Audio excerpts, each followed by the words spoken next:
That Thursday evening started out like every other. The rain had just started to fall, light and steady, tapping against the kitchen window while I scrubbed the last of the dishes. The air smelled faintly of garlic and dish soap, and for a moment, I let myself slip into the mechanical rhythm of rinse, dry, repeat.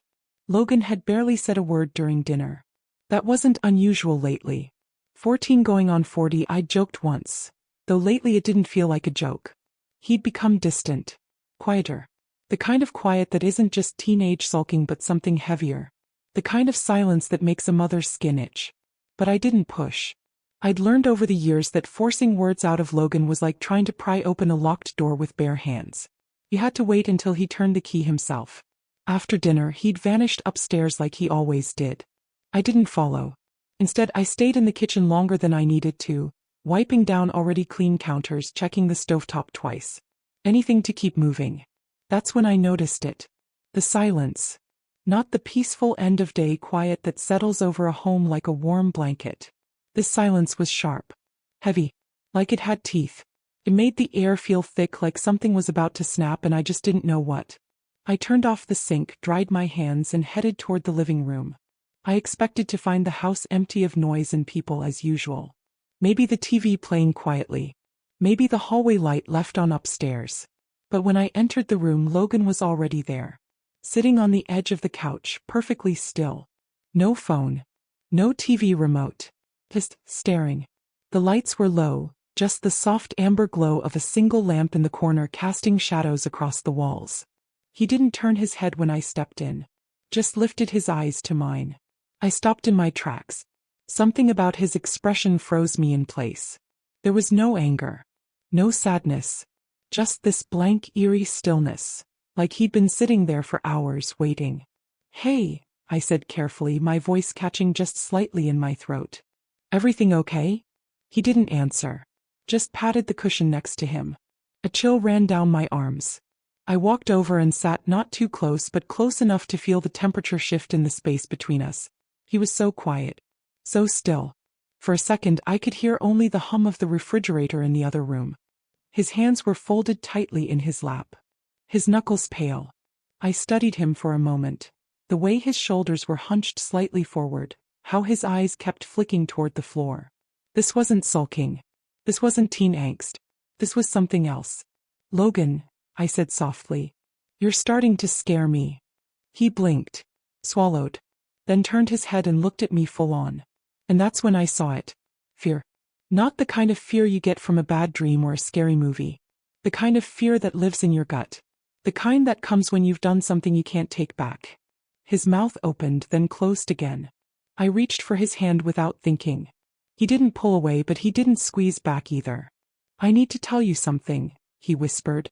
His voice was low, strained. Like every syllable hurt. I braced myself. "Hey," I said. But he didn't say it right away. He just sat there, hand limp in mine, staring straight ahead like he could already see what would happen once the words left his mouth. And then finally he turned to me and whispered 3 words. "Mom, I'm sorry." The air seemed to vanish from the room. Sorry for what? The question bubbled up inside me, but my mouth wouldn't work. My brain tried to rush to an answer. Did he break something? Like, get in trouble at school? But nothing about the way he looked, or how his voice shook, told me this was about broken windows or bad grades. No, this was bigger. Much bigger. My throat tightened as I tried to speak. "Logan, what happened?" He looked down again, his shoulders curling inward like he was trying to disappear. But I didn't let go of his hand. Not yet. I sat there frozen, still holding Logan's hand, though mine had started to sweat. "Mom, I'm sorry." Those 3 words didn't tell me anything and told me everything all at once. The way he said them, so quiet, so weighted, made me feel like they weren't just about one thing. They were about everything. I wanted to speak. To tell him he could talk to me, that I'd listen, that I'd handle it. But the words caught in my throat like a fishhook. He shifted beside me. Just a little. Like something inside him had come loose, and now that it had started, he couldn't stop it. "It's about the camping trip," he finally said, eyes still glued to the floor. I blinked. "The one last month?" I asked, unsure why my voice sounded so thin. He nodded slowly. "You said you had a great time." "I didn't tell you everything," he murmured. "I didn't know how." A chill ran down my spine, colder than the draft sneaking in from the window. I could feel something tightening in my chest. A familiar motherly instinct screaming something's not right. Logan's hand trembled in mine. I didn't press. I knew better.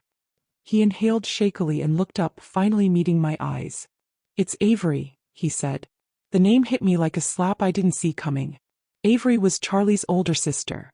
Charlie, his best friend since 3rd grade. Avery was 2 years older, sweet, mature, always polite when she'd come around.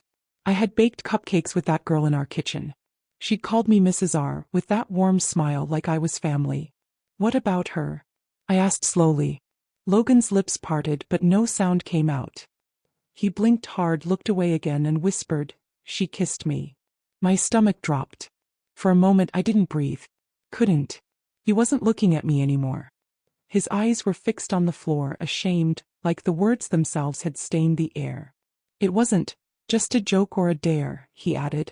"It wasn't a game." I tried to respond, but my mouth was dry. "Avery, that didn't make sense. She was older, smarter, responsible. This wasn't one of his school friends acting out in the back of a bus. This was Avery." "She kissed you," I repeated, trying to keep my tone even.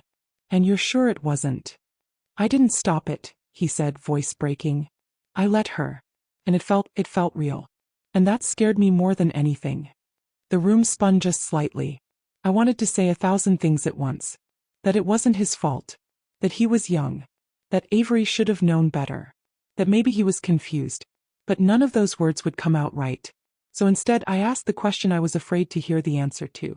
"Do you think she took advantage of you?" Logan looked at me and something in his face collapsed. "I don't know," he whispered. Maybe not. But I haven't stopped thinking about it since. I thought if I ignored it, it would go away. But it didn't. And it's been eating me alive." Tears welled in his eyes, and mine too. He wasn't just confessing to a kiss. He was unraveling. And in his unraveling, so was everything I thought I knew about my son. "I didn't want to tell you," he said, "because I thought you'd look at me differently." My throat clenched. "I'm your mother," I said, my voice breaking for the first time. "There's no version of you I could look at and not still see you." But even as I said it, part of me was shaking. Not out of anger. Out of fear.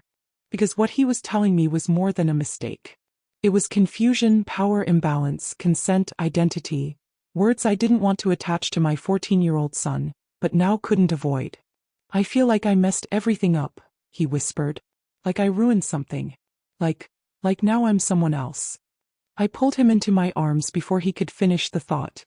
His body folded into mine like he was 6 years old again and had just woken from a nightmare. Except this time he was still inside it. "You're not ruined," I whispered fiercely. "You're hurting. You're confused. But you're not ruined." I held him tighter. For the first time in years, he let himself cry into my shoulder. And as I sat there, feeling the weight of his sobs against me, I knew that whatever came next, however difficult, messy, or painful, this was our line in the sand. Before this night, there had been innocence. After this night, there would be reckoning. We sat like that for a long time. His arms wrapped around me, his body trembling with the kind of crying that doesn't make noise but somehow shakes the whole room. I kept stroking his hair the way I used to when he was small, back when a scraped knee and a popsicle could fix everything. But this wasn't that kind of wound. When the sobs finally slowed, he pulled away just enough to look at me, eyes red-rimmed and swollen, and said, "I should have told you sooner." I nodded. "You told me now. That matters." He wiped at his face, but the tears didn't fully stop. His voice cracked as he spoke. "After it happened, I couldn't sleep. I waited. I kept going over it in my head. Like, was it my fault? Was it hers? Did I want it to happen?" He let out a ragged breath. "And the worst part is, I don't even know." I opened my mouth to say something, anything, but no words came. Because what do you say to your son when he tells you he might have been taken advantage of, and yet part of him wanted it? What do you say when the lines between right and wrong are this blurry? He continued, almost in a trance. "It wasn't just one kiss," he said. "It started that way. But then, it kept happening. That night. The others were asleep. We were sitting by the fire just talking. And then she leaned in. My stomach turned. I didn't stop her," he added quickly. "I didn't even think to. I just Let it happen. And then I kissed her back. He looked at me like he was expecting me to recoil. I didn't. But I did feel something inside me fracture. Not out of judgment but out of sheer helplessness. And it wasn't just physical, he said quietly. I felt something. And I don't know what that means. I don't know what I am anymore. That last line hit me harder than all the rest. He wasn't just scared about what had happened. He was scared about what it said about him. I took a breath. Sweetheart, you're still you. Whatever you're feeling, attraction, confusion, guilt, it doesn't change that. He looked doubtful. I can't stop thinking about her, he admitted. And it's not just the kiss. It's the way she talked to me. The way she looked at me. Like I wasn't just a kid. He paused, his hands wringing the sleeve of his sweatshirt. I felt wanted. Like I mattered. I closed my eyes, the weight of that sentence crashing down. Because here was the truth I hadn't seen, hadn't wanted to see. He'd been lonely. Not just isolated. Not just a moody teenager. Lonely in a way I hadn't noticed. And when someone older, someone he admired, gave him attention he didn't know how to handle, he reached for it. Even if it broke the rules. Even if it broke him. I swallowed hard. Logan, what happened between you and Avery, that wasn't okay. She was older. She should have known better. I know, he said quickly. I know it wasn't okay. But it didn't feel wrong. Not at the time. His voice dropped. And that's what's messing me up. I reached for his hand again, lacing my fingers through his this time. Not to hold on. To anchor him. You're allowed to feel confused, I said gently. You're allowed to feel torn. None of this is simple. He nodded, but I could see the self-loathing behind his eyes. The kind of shame that doesn't need punishment, because it punishes itself. I don't want you to think I'm disgusting, he said quietly. I could never think that, I whispered. You're not broken, Logan. You're just hurting. He nodded again, more slowly this time, as if trying to believe me. We sat there in silence, the kind that no longer felt suffocating, just sad. The kind of silence that exists between people who have said all they can say and still don't know what to do with what's been said. I looked at the clock. 1:18 a.m. Outside, the rain was still falling, soft and steady. Inside, everything had changed. I woke up before the sun. Not because I wanted to, but because my brain refused to shut off. My body was still, but my thoughts were moving at a dead sprint. I stared at the ceiling, the early morning light just beginning to bleed into the edges of the blinds. Logan was asleep in the next room. I had heard his door close sometime around 3 a.m. The weight of the night still sat on my chest. I replayed every word he said, every flicker of pain across his face, every time his voice broke. And no matter how I twisted it, no matter how I tried to make it smaller, softer, simpler, it stayed exactly what it was. He didn't just kiss someone. He was kissed. By someone older. And he didn't stop it. And now he was wrecked inside. My feet hit the floor before I realized I was even moving. I padded down the hall in silence, peeked into his room. He was curled up on his side, one hand under his pillow like he used to do when he was little. I closed the door gently and went back downstairs. The kitchen felt colder than usual. Maybe it was just me. I poured coffee but didn't drink it. Just held the mug like it could warm more than my hands. Like it could quiet the thoughts I couldn't turn off. Avery. Her name echoed louder than anything else. I sat at the table and tried to place her face in my memory. Every holiday barbecue, every birthday party, every afternoon she'd come to pick up Charlie. She was so damn polite. So put together. I used to think she'd grow up to be a doctor. Or a teacher. Something respectable. And now all I could think about was her hands on my son. It made me sick. I pressed my fingertips to my temples and tried to breathe through the nausea. Maybe it wasn't what I thought. Maybe it was just a kiss. Maybe she didn't realize how much older she was. Maybe she was just trying to be kind and something got twisted. But no. That didn't explain the look in Logan's eyes when he talked about it. The shame. The confusion.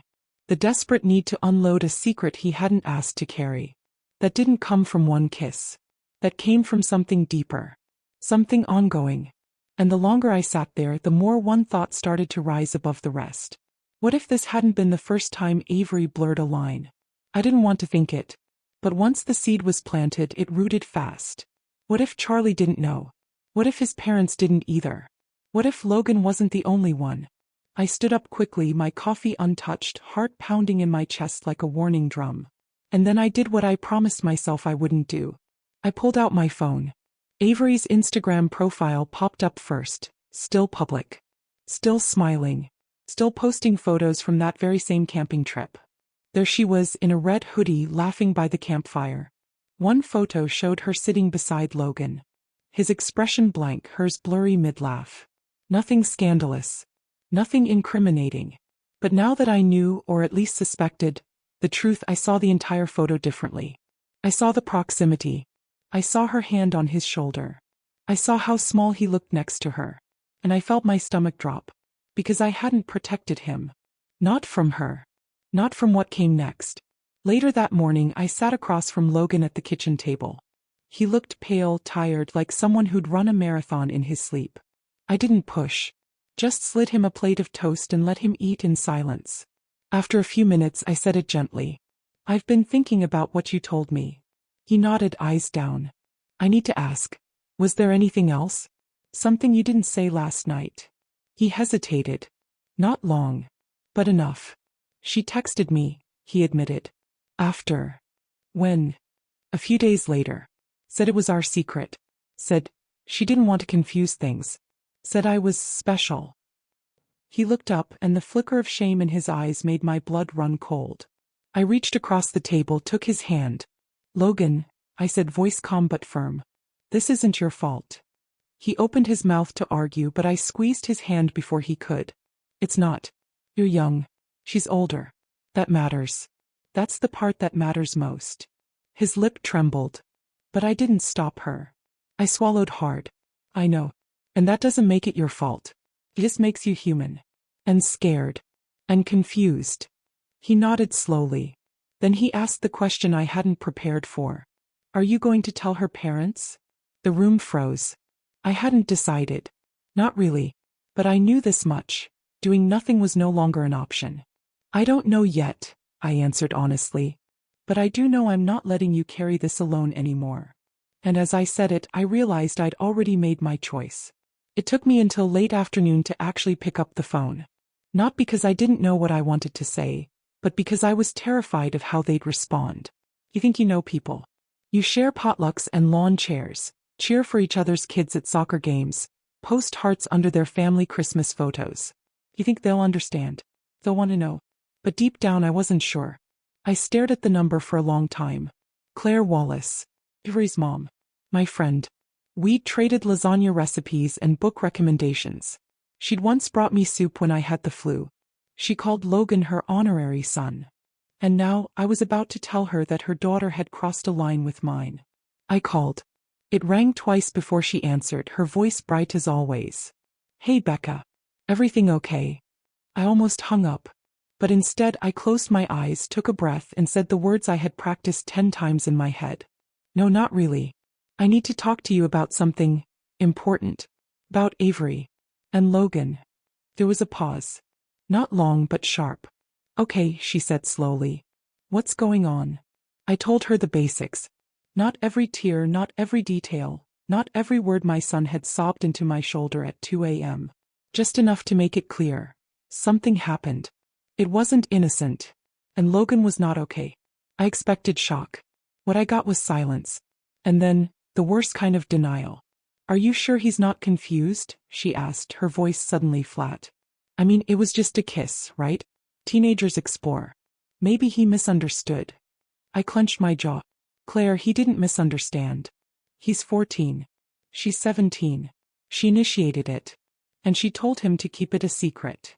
Silence again. Then, Avery said nothing happened. Of course she did, I said quietly. She sighed. Rebecca, you know I respect you. I love Logan. But Avery is a good girl. She's never done anything like this. I'm sure you believe that. It's not about belief, she started, but I cut her off. It is. Because right now, I'm sitting with a son who hasn't eaten in 2 days, who thinks he's broken, who can't look at himself in the mirror. And you're trying to protect her reputation instead of asking if your daughter hurt someone. Silence again. Longer this time. Then came the defensive tone I recognized all too well. The one parents use when they feel cornered. I'll talk to her. But I don't want this getting around. These kinds of rumors can ruin a young girl's life. Then maybe she shouldn't have kissed a minor, I said flatly. The call ended cold. I stared at the phone in my hand for a long time, my heart pounding, my cheeks flushed. She didn't want to hear it. She didn't want to believe it. And maybe deep down I hadn't really expected her to. That evening I told Logan. He sat across from me at the table, his hoodie pulled over his head, his face hidden in shadows. She didn't believe you, did she? He asked quietly. No, I said. She didn't. He nodded like he already knew. I'm sorry, I added. For what? For not seeing it sooner. For not protecting you. He looked up then, really looked, and for the first time in days I saw anger behind his eyes. Don't apologize for her, he said. You're the only one who believes me. My throat tightened. I reached across the table and put my hand on his. I will always believe you. That night I didn't sleep. I lay awake staring at the ceiling, thinking about how fast everything had changed. How a secret kiss by a campfire could rip apart everything you thought was normal. And I thought about Avery. And Claire. And all the other people who'd probably look at me differently now. Maybe even blame Logan. Boys lie. Boys exaggerate. Boys want attention. But my boy didn't lie. And I would not let him feel alone in this. The days that followed weren't loud. They were quiet in a different way, not the crushing silence from that night on the couch, but something slower, softer. A stillness that allowed space for breathing, thinking, existing. Logan didn't go back to school right away. I called the office, told them he was sick. In a way he was. Just not the kind you could explain with a note from the doctor. He spent most of his time in his room, reading, listening to music, sometimes just staring out the window. And I didn't push. I just kept showing up. A sandwich on his desk at noon. A quiet knock on his door in the evening. A small, folded note on his pillow. You are loved. That hasn't changed. Some days he said thank you. Other days he said nothing. But he didn't shut me out. Not anymore. One evening, about a week later, I found him sitting on the back porch wrapped in a blanket. The sky was washed in pink and orange, and the chill in the air hinted that summer was truly over. I sat beside him without a word. He didn't look at me at first. Just kept his gaze on the tree line. Then softly he said, "She blocked me." My stomach turned, but I kept my voice even. "Avery." He nodded. After I stopped answering her messages, he just disappeared. Like it never happened. I didn't speak. Just listened. "She told me I was mature for my age," he added after a while. "Said I was different. Said I made her feel seen." He laughed bitterly. I didn't even know what that meant. I just liked that someone liked me. I rested a hand on his shoulder. "That's not a crime, Logan. Wanting connection isn't shameful." He finally turned to face me. "Then why do I feel ashamed?" I didn't have a perfect answer. So I gave him the only truth I knew. Because someone made you feel special and then told you to keep it a secret. That's not love, Logan.